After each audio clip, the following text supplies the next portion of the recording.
IB Bio, Photosynthesis Part I, is the first of 4 movies that covers photosynthesis. Part I has its focus on chlorophyll, wavelengths, and some fundamental concepts surrounding photosynthesis. The essential idea is photosynthesis uses the energy in sunlight to produce the chemical energy needed for life. Here is an outline of the movies available for photosynthesis. Only the first 2 are mandatory for SL students. Use this outline to find the movie you need for review. This movie is focused here. Here is the overall photosynthetic equation. It's a summary equation, a summary of many, many reactions. Study the equation, get to know the equation well. Now, you may not be familiar with the idea of 12 waters as an input and 6 waters as an output. You may remember that there were 6 waters as an input with no water on the right side of the equation. The equation in respiration presented a similar issue. Listen carefully. All of the oxygen formed in photosynthesis, all of it, is derived from water. So there must be enough water on the left to produce 12 atoms of oxygen on the right. Thus, we need 12 water molecules. In turn, to balance the equation, there are 6 water molecules on the right. White light coming from the sun is composed of many wavelengths. Wavelengths visible to us when we separate white light with a prism, as can be seen in this rainbow. I'll say for the first time, but not the last, that red and blue wavelengths are important to photosynthesis. Green wavelengths are not important. Here's a relevant IB syllabus statement. State that visible light from the sun is composed of a range of wavelengths, with violet the shortest wavelength and red the longest. We'll come back later in the movie to take a close look at the wavelengths that are important in photosynthesis, but let me first provide some background information. The transformation of solar energy to chemical energy, as represented by this equation, involves the uptake of carbon dioxide from the air, water moves into the plant from the soil through the roots, and solar energy is absorbed at the leaf surface. An organic molecule composed of carbon called glucose is the important product. Oxygen is released as a waste molecule. The flow of energy is the essence of life. Evolution may be viewed as a competition among organisms for the most efficient use of energy resources. And here's a relatively straightforward IB syllabus statement. State that photosynthesis is the production of carbon compounds in cells using light energy. Photosynthesis, seen in this reaction equation, is an endergonic, energy-storing chemical reaction in the cells of producers, photoautotrophs. Photosynthesis transforms small molecules like carbon dioxide and water into large molecules, carbohydrates, and other carbon compounds that store energy in chemical form. Thus, we have this statement. Energy is needed to produce carbohydrates and other carbon compounds from carbon dioxide. Here's the reaction equation: carbon dioxide, solar energy, and glucose. The energy in glucose today has been transformed from solar energy that arrived yesterday. Photosynthesis can be measured by CO2 uptake, oxygen release, or a change in biomass of the autotroph. Now, here are some terms to get to know. Gross primary productivity, GPP, is the total transformation of solar energy to chemical energy by autotrophs. Now, net primary productivity, NPP, is gross primary production minus respiration. Or in other words, NPP is equal to the total photosynthetic output minus respiratory losses of the plant itself. Or in other words, NPP is the organic matter left over after the plant has used what it needs for its energy needs. NPP is the change in biomass from time 0 to time 1. We'll come back to this material when we study ecology. In this table, the average NPP is given for various biomes. Some biomes, like rainforests or tropical reefs, have very high NPP values because the abiotic conditions are positive for growth, like warm temperatures, high sunlight, high rainfall. Some biomes, like the desert, have very low NPP values because there is so little available water. The tundra has a low NPP because of low annual temperatures and low annual light conditions. So the leaf, seen here in cross-section, takes up CO2 from the air. Water arrives to the leaf in the vein from soil water that's been taken up through the roots. Solar energy is absorbed by cells in the leaf, cells with chloroplasts near the top of the leaf. The chlorophyll within the chloroplast is the molecule that absorbs solar energy. The flat shape of the leaf gives the leaf its high surface area, and this facilitates the absorption of solar energy and carbon dioxide. This is a cross-section of a leaf. You can see pores on the underside of the leaf, known as stomata, that allow carbon dioxide to enter the leaf. The top of the leaf is where sunlight is most prevalent, and it has a densely packed layer of cells with many chloroplasts. This is known as the palisade mesophyll layer. The carbon dioxide diffuses through this loosely packed layer of cells known as the spongy mesophyll. The CO2 reaches the densely packed cells, which are actively photosynthesizing. Water arrives to the leaf in the vein. Now, with some background behind us, we've come back to look at wavelengths and chlorophyll that absorbs the solar energy. Here are two relevant IB syllabus statements. State that chlorophyll is the main photosynthetic pigment. Outline the differences in the absorption of red, blue, and green light by chlorophyll. State that green light is reflected. Here is a diagram of a chloroplast within which there are membranes that hold the chlorophyll molecule.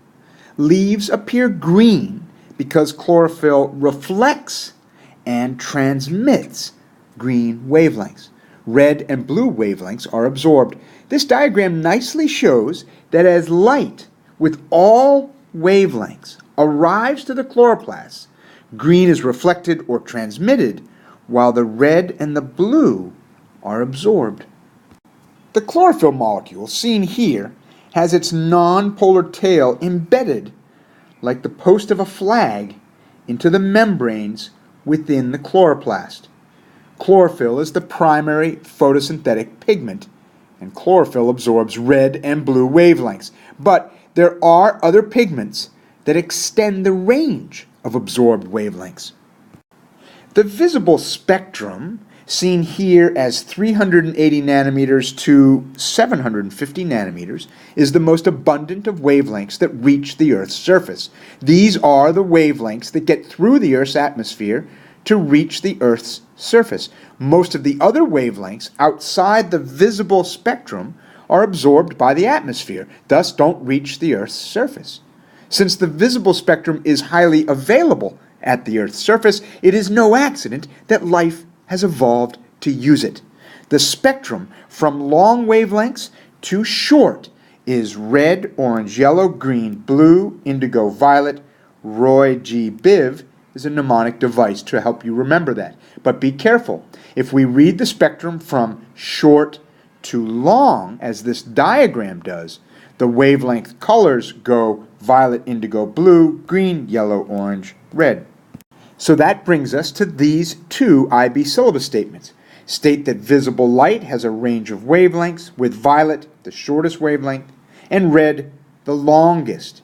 This statement should be under full control at this point, but here is something new.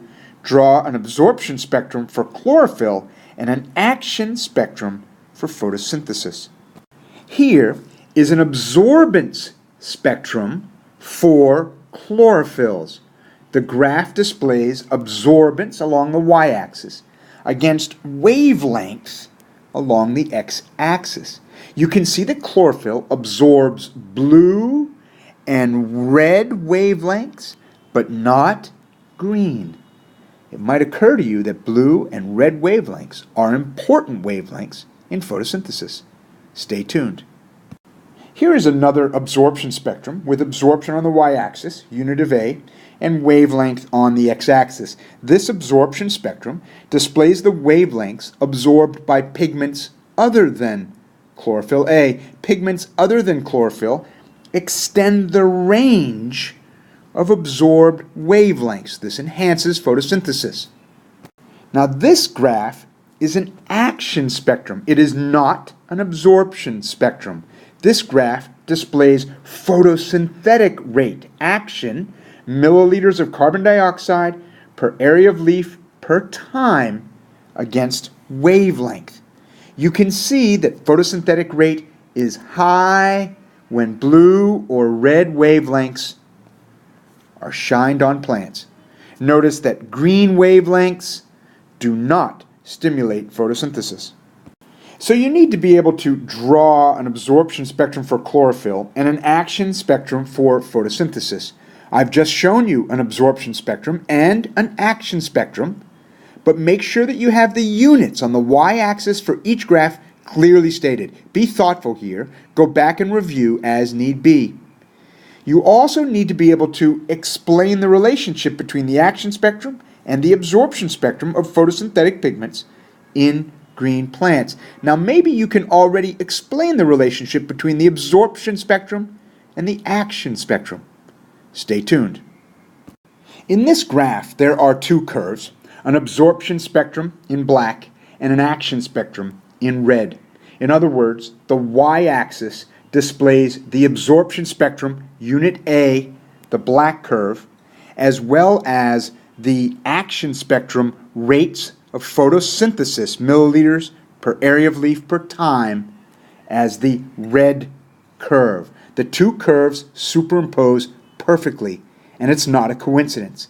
The blue and red wavelengths that display high absorbance, unit A, are the wavelengths that drive photosynthesis, milliliters per leaf area per time. Green wavelengths are not absorbed and thus are not important to photosynthesis. Green wavelengths are reflected by chlorophyll. Once again, notice that the action spectrum and absorption spectrum are nicely superimposed on one another. The wavelengths that are absorbed by chlorophyll are the wavelengths important to photosynthesis. And the measurement of photosynthesis, as you've just seen in the action spectra slides that preceded this one, brings us to this IB syllabus statement. Describe how the rate of photosynthesis can be measured directly by the production of oxygen, the uptake of carbon dioxide, or indirectly by the increase in biomass. Milliliters of oxygen released, or milliliters of carbon dioxide taken up, or change in mass through carbohydrate production, all provide measures of photosynthesis. Light shined on an aquatic plant results in the production of oxygen bubbles that can be collected and measured by water displacement. Photosynthesis can be measured directly by the volume of oxygen produced, milliliters per unit area of leaf per time. A plant within a container sealed with a carbon dioxide probe can be used to measure photosynthesis. Photosynthesis takes up carbon dioxide, so CO2 levels go down within the chamber while the light is shining on the plant. Photosynthesis can be measured directly by the volume of carbon dioxide taken up in milliliters per unit area of leaf per time. And the rate of photosynthesis can be measured indirectly by the increase in biomass over time. Measuring mass is an indirect measure of photosynthesis because change in mass is not solely a result of photosynthesis, but a result of the balance between photosynthesis and respiration. You should remember net primary productivity here. In 1881, a fellow named Engelmann exposed a filamentous alga to different wavelengths using a prism. I've put together some images here to help you understand what he did. Then he added aerobic bacteria to the tube, and he observed the position of the bacteria in the tube. These were aerobic bacteria with a need for oxygen. Could you hypothesize about what he observed? So here is the filamentous algae, and you can see the wavelengths given here along the x-axis. The bacteria were clustered near the 400 and 700 nanometer wavelengths. These were the wavelengths driving photosynthesis and the release of oxygen, and the oxygen was a requirement for the bacteria, thus they were located here and here. Thus Engelmann's conclusion was that oxygen was released by photosynthesis under the influence of blue and red wavelengths. This was in 1881, and he was right. As we wind this movie down, you can see that the focus has been on the fundamentals of photosynthesis, the inputs, the outputs, the equation, and light. And that brings us to these two IB syllabus statements. State that oxygen is produced in photosynthesis from the photolysis of water. Energy is needed to produce carbohydrates and other carbon compounds from carbon dioxide. I've already mentioned, fairly early on in this movie, that all of the oxygen evolved from photosynthesis comes from the splitting of water. The splitting of water? How? Under the influence of light. This is a complicated step in the biochemistry of photosynthesis, and we will look at this in more detail in Part 3. Light splits water, oxygen is released, and the hydrogen ions and the electrons are given over to carbon dioxide to form carbohydrates. So light hits chlorophyll, electrons are moved to higher orbitals, the electron is transferred from one carrier to another along an electron transport system, ATP will be formed as a part of that electron transport system, and the ATP is used to fix the carbon dioxide into carbohydrate. The solar energy that bumps electrons to new orbitals results in the photolysis of water. Again, more detail on this later, but hopefully you have a better sense of how photosynthesis works, even with this general description. So, you need to have a full grasp of the photosynthetic equation, and you need to be able to relate what you see in the equation to this statement. Red and blue wavelengths are absorbed by chlorophyll to bump electrons to higher orbitals, held high by other molecules. The electrons lost by the chlorophyll are replaced by the splitting of water. Remember that photosynthesis occurs not only on land, but also in aquatic habitats. This diagram displays the world's distribution of chlorophyll in the oceans, and you can see high levels of chlorophyll at the equator, where there's high temperature and high light conditions, as well as in areas where there are high nutrients rising to the surface from depth. As well, chlorophyll levels are high along coastlines where nutrient runoff would stimulate photosynthesis and growth. Algae forests and phytoplankton supply energy for marine food webs and release oxygen into the water. The algae also take up carbon dioxide that's dissolved in the water. Carbon dioxide diffuses from the air into the water and from the water into aquatic autotrophs.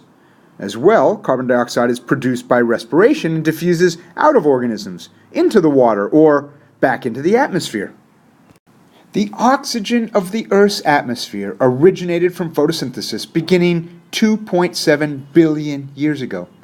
The phytoplankton of the world's oceans has released oxygen to the atmosphere. Here you can see oxygen-producing marine phytoplankton. The oxygen that appeared in the Earth's atmosphere 2.7 billion years ago as a result of photosynthesis oxidized iron.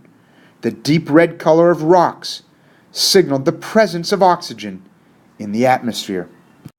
This is a photograph of stromatolites. These are cyanobacterial mats of a fossilized algal form found in Australia, and they're believed to be the earliest oxygen producers on the planet, nearly 3 billion years old. This graph displays the currently accepted variation of the atmospheric oxygen concentration over the last 4 billion years of the Earth's history. If you look closely, you can see the beginning of atmospheric oxygen here about 3 billion years ago. And that brings us to the end of IB Bio Photosynthesis Part 1.